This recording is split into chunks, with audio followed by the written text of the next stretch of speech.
Good evening and thank you for joining us. Ontario's Chief Coroner, Dr. Dirk Heyer, has called for an expert review of the 9 re-investigations of sudden deaths involving Indigenous people here in Thunder Bay. The new probes were a key recommendation of the OIPRD's Broken Trust report in 2018, but now there are questions about potential conflicts of interest among those on that re-investigation team, including Heyer himself. Vasilios Bellows explains.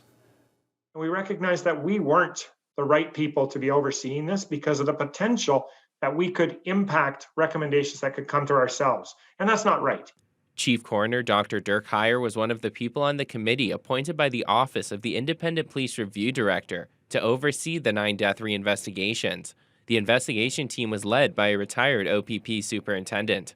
The findings have yet to be released, but Heyer has heard concerns about conflicts of interest due to the close relations of police and coroners in this region, which prompted his call for an expert review of the committee's work.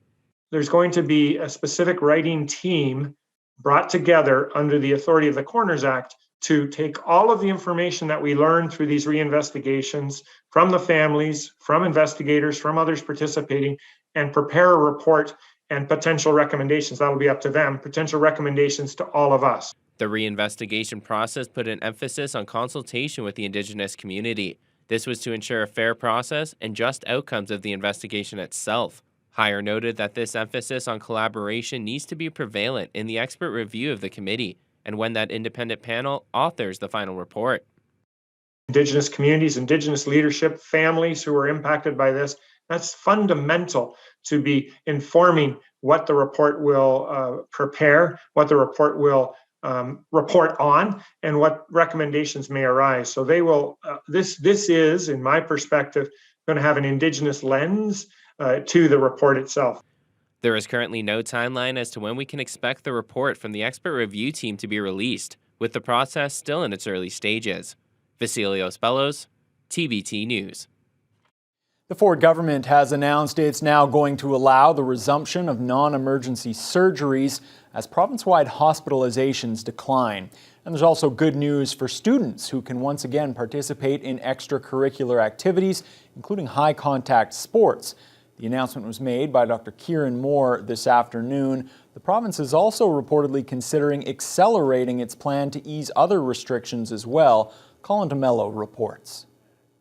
Living with COVID-19 in Ontario is now being fast-tracked. Sources tell CTV News that Premier Doug Ford has personally asked for new regulations to speed up the timeline to relax restrictions. We've seen the hospitalization and ICU capacity really start to come down very, very quickly, so we are constantly monitoring that to see what amendments could be made and when they can be made. Good afternoon, everyone. Today, Ontario's Chief Medical Officer of Health confirmed his office is reviewing all public health measures, from proof of vaccination to mandatory masking, and even when capacity limits could be lifted. We are actively planning what the future looks like and laying out timelines for what public health measures can be lifted and when. The province says the improving situation means surgeries, which were cancelled or postponed, can now resume in a staged approach across Ontario. Schools can immediately resume extracurricular activities, music class, and high-contact sports.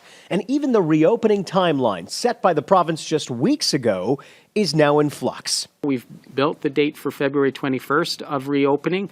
That date may be reviewed next week. As well, you may recall we had a date of March 14th for subsequent opening of mass gathering events.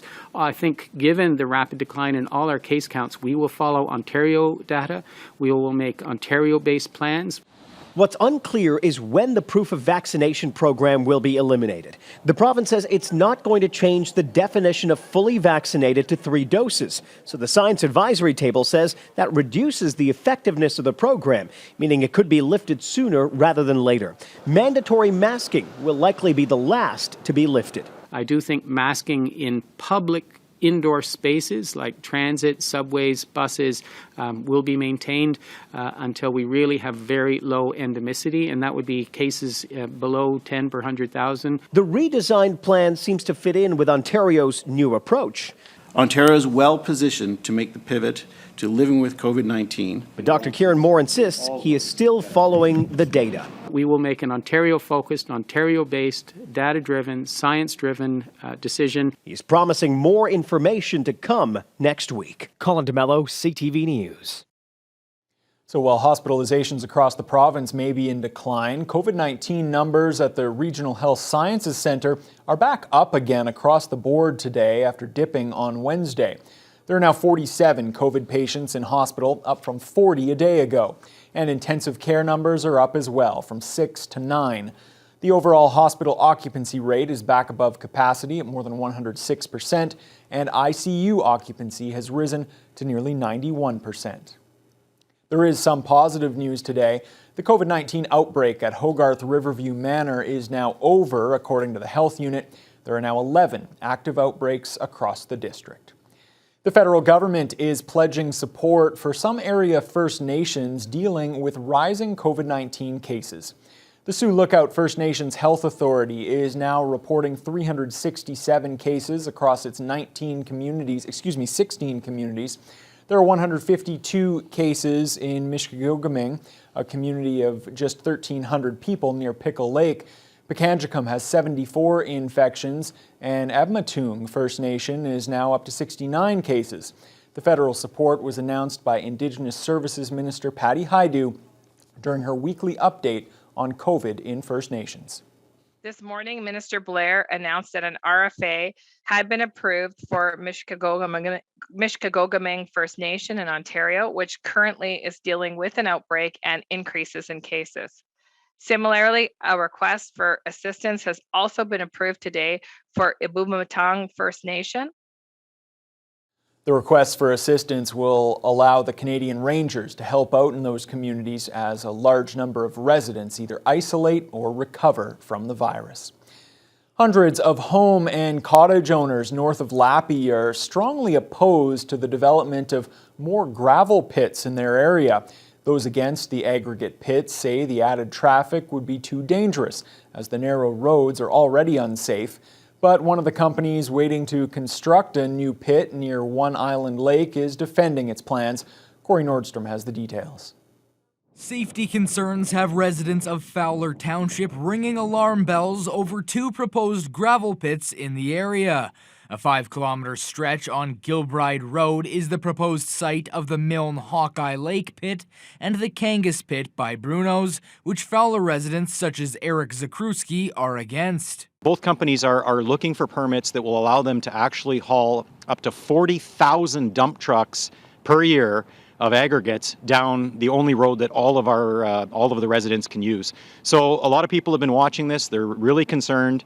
Representatives from Milne Crushing and Screening were not available to comment. Dante Di Gregorio, a project manager for Bruno's Contracting, disputes the claims by Zakruski. 40,000 loads of aggregate being removed from these sources is totally unrealistic. He explains that initially the two companies wanted to remove larger quantities, but after concerns were raised, they drastically lowered the yearly loads they would pull from the sources.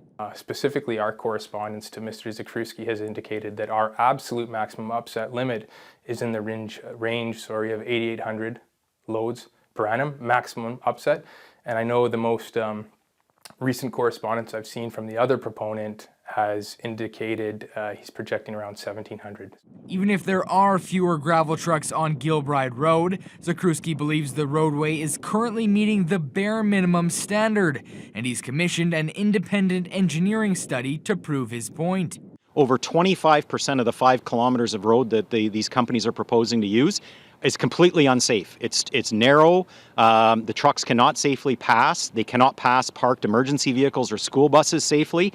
And the road is too winding. It's too hilly, and there is not enough visibility for safe stopping distances. Di Gregorio says that the road's exception to geometric design qualification isn't uncommon, but would only make it less safe and not unsafe. The position being put out necessarily that the report concludes that the road is unsafe is actually misleading, because I don't believe it draws that conclusion. This is just the latest resident group to raise concerns about the number of gravel pits around Lappy. Zakruski estimates there are more than 29 existing gravel pits in that area.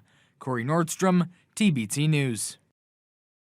Thunder Bay City Council will consider a rezoning application on Monday evening for the former generating station property on Mission Island. Budget Demolition has spent the last 9 months working to demolish the old power plant, which was shut down by OPG in 2018. City Council's decision will alter how the site can be used in the future. If the zoning amendment is approved, it will allow for a wider range of uses.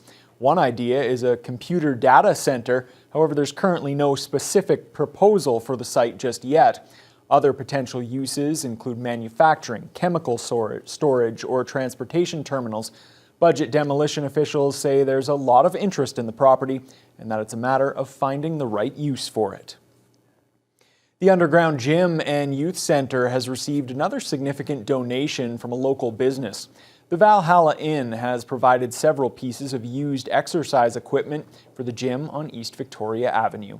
Underground Gym's new location has been open for more than a year now, offering kids and youth a safe place to spend time, exercise, and learn new skills. The Valhalla Inn recently donated 2 treadmills, an elliptical machine, a rower, a weight bench, dumbbells, and 2 racks. Thanks to the donation, the youth center has been able to replace equipment that wasn't working anymore and is able to provide its clients with more options when they come into the gym. It's a good donation because they've given us some quality treadmills and elliptical rower and some free weights. Yeah, it's helping us. It's going to help us a lot. It's in our fitness area, obviously, and it doesn't affect the rest of the programming that's going on here. Well, if you missed any of today's local stories or you'd like to see them again, you can find them on tbnewswatch.com. And you can also follow us on social media, of course. Facebook users can find TBT News at TBT News TBay. And on Twitter, we can be found at TBT News _TBay.